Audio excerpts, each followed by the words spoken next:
नमस्कार मित्रांनो, स्वागत आहे तुमचं या डेटाच्या मध्ये. तर मित्रांनो, आपण जो डेटा ट्रॅक करतोय तो 13 तारखेच्या मार्केटसाठी करतोय. कशा पद्धतीने डेटा आलाय तो आपल्याला बघायचा आहे. त्यापूर्वी दिवसभरात काय झालंय हे आपण चार्टवर जाऊन बघतोय. ओके. तर मित्रांनो, as it is data negative होता, डायरेक्शन पण मार्केटची निगेटिव्ह होती, पण काही थोडीशी रिकव्हरी त्या ठिकाणी आपल्याला दिसलेली आहे. तर ही रिकव्हरी आपल्याला अशा अँगलनी नाही घ्यायची की ती काहीतरी एकदम पॉझिटिव्ह झालेलं आहे. ओके. ओव्हरऑल डेटाची डायरेक्शन आहे ती निगेटिव्हच आहे आणि कालच्या कम्पेअर जो डेटा आहे तो ॲज इट इज राहण्याचा प्रयत्न झालेला आहे आणि फार काही चेंजेस नाही आहेत. ओव्हरऑल डायरेक्शन निगेटिव्ह आहे. तर 250 पॉईंटची व्हॉलॅटिलिटी काय आहे, एवढा डेटा निगेटिव्ह काय आहे, तर मित्रांनो म्हणजे एवढे मोठ्या मुवमेंट काय येत आहेत, तर वीक सुद्धा इन्क्रीज झालेला आहे आणि 20च्या प्लस त्या ठिकाणी विक्स आपल्याला बघायला मिळतोय. अशा पद्धतीचा हा डेटा आहे.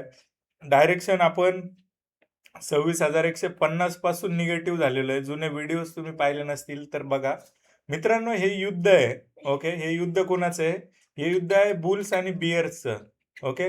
बुल्स आणि बियर्स हे दोन मोठ्या पार्ट्यांमध्ये युद्ध आहे आणि ह्या युद्धामध्ये आता बियर्सनी काही कंट्रोल मिळवलाय आणि बुल्सची आहे पूर्ण वाट लावलेली आहे. तर आता याच्यात बरेचसे ग्लोबल फॅक्टर्स आहेत. ओके. काही आपल्या इंडियातले आपले डोमेस्टिक फॅक्टर आहेत. ह्याच्यामुळे पण काही गोष्टी घडतायत. ओके. तुम्ही बघितलं असेल युद्धजन्य परिस्थिती आहे सगळीकडे. सगळ्या गोष्टी अवघड झालेल्या आहेत आणि अशा परिस्थितीत सुद्धा आपले काही शेअर्स 20-20% वरची रॅली जातात. मागचे काही व्हिडिओ बघितले नसेल तर नक्की जाऊन बघा. ठीक आहे. तर ओव्हरऑल डायरेक्शन ही निगेटिव्हच आहे आणि मार्केटमध्ये जे काम झाले आज ते थोडंसं साइडवेज झालेलं आहे.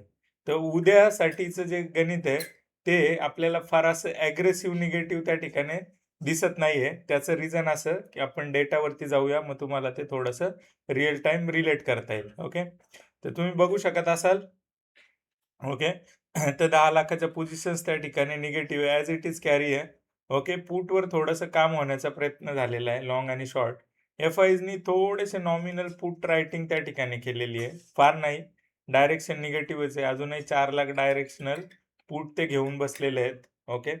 आणि प्रोने थोडंसं कॉन्झर्वेटिव्ह काम करत त्या ठिकाणी काही फ्युचर शॉर्ट केलेले आहेत. तर हे जी शॉर्टिंग आहे ही इंट्राडे साठीची नसते. म्हणजे जे फ्युचरचा डेटा आहे तो थोडेसे लाँग टर्मच्या ज्या पोझिशन्स असतात त्याला त्या बॅक करण्यासाठी असतात. ओके. तर मित्रांनो, ओव्हरऑल डायरेक्शन निगेटिव्ह आहे. ओके.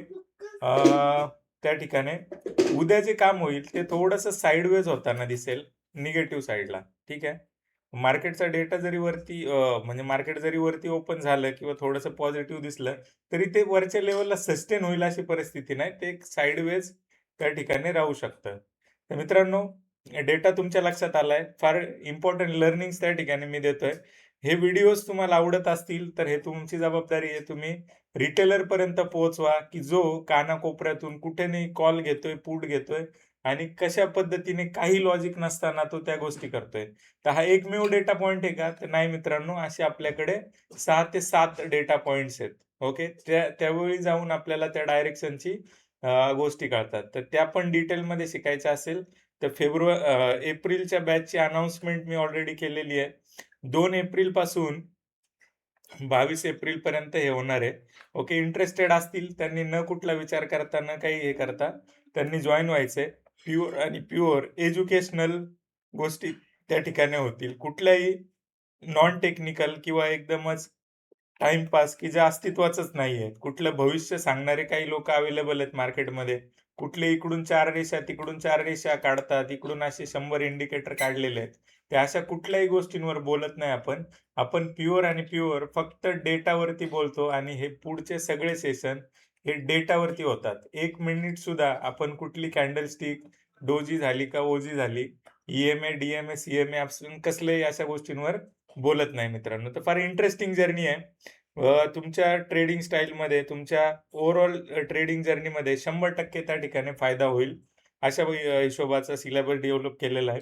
सायकॉलॉजीवर फार तुम्हाला त्या ठिकाणी फोकस केलेला आहे. तर सायकॉलॉजी फार इम्पोर्टंट आहे. तुमच्याकडे डेटा किती असला, कसाही असला, किती पण वर्क करत असला, जर तुमची सायकॉलॉजी ठीक नसेल, तर ते लाँग रनमध्ये जाणं थोडंसं अवघड होऊन जातं. मग सायकॉलॉजीवर सुद्धा आपण फार फोकस दिलेला आहे. आणि ओव्हर ट्रेड पासून वाचता येईल अशा पद्धतीच्या काही स्ट्रॅटेजीज आणि सायकोलॉजिकल थिंग्स त्या ठिकाणी मी सांगत असतो. तर अशा पद्धतीचा आहे डेटा तुम्हाला लक्षात आला असेल. ओके. तर मित्रांनो थांबूया आजच्या व्हिडिओमध्ये. असंच प्रेम देत राहा. व्हिडिओ शेअर करत राहा, लाईक करत राहा. मित्रांपर्यंत पोहोचवायला थांबू नका. Thank you. थांबूया आजच्या व्हिडिओमध्ये.